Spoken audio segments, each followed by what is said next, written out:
வணக்கம் நண்பர்களே. இன்னைக்கு நம்ம சின்ன மருமகள் சீரியல்ல மதுரைக்கு வந்த சேதுவும், அவங்க அப்பாவும் ஈஸ்வரியை என்ன பண்றாங்க அப்படிங்கிறத தான் காமிச்சிருக்காங்க. பயங்கரமா சத்தம் போட்டு விட்டுர்றாருங்க நம்ம ராஜாங்கம் ஐயா அவர்கள் ஈஸ்வரிய. அது மட்டும் இல்லாம நம்ம கருப்பு சொல்றாரு, நம்ம தமிழ்ச்செல்வியும் சேதுவும் சேர்ந்து கோவில் பரிகாரம் ஒண்ணு பண்ணணும். அவங்களோட குழந்தைங்க வாழ்க்கை நல்லா இருக்கணும் அப்படின்னா இதை செஞ்சே ஆகணும் அப்படிங்கிறாங்க. சேது தான் குழந்தைகளுக்கு என்னவா இருந்தாலும் சரின்னு கேட்டுக்குவாருங்களே. அதே மாதிரி இப்ப பார்த்தீங்கன்னா 2 பேருமே பூஜை புனஸ்காரம்னு ஒண்ணா சேர்ந்து கொஞ்ச நாள் பயணிக்க போறாங்க.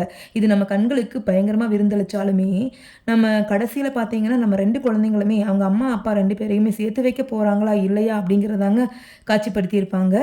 ஈஸ்வரி பார்த்தீங்கன்னா, இதோட விடமாட்டாங்க. இனிமேல் தான் அவங்களுடைய ஒரிஜினல் வில்லத்தனத்த வந்து காமிக்க போறாங்க. மாமா நான் வந்து நம்ம குடும்பத்துக்காக, நல்லதுக்காக தான் செஞ்சேன். நீங்க எல்லாரும் என்னை இப்படி ஒரு குற்றவாளி மாரி பேசுறது எனக்கு ஒரு மாதிரியாக இருக்கிறது. அப்படின்னு சொல்றாங்க நம்ம ஈஸ்வரி. நான் உங்கள கடைசியா ஒரு தடவ வார்ன் தான் பண்ணேன் தவிர, இதுக்கு மேல இந்த வீட்ல இந்த மாதிரியான பிரச்சனைகள் வரவே கூடாது.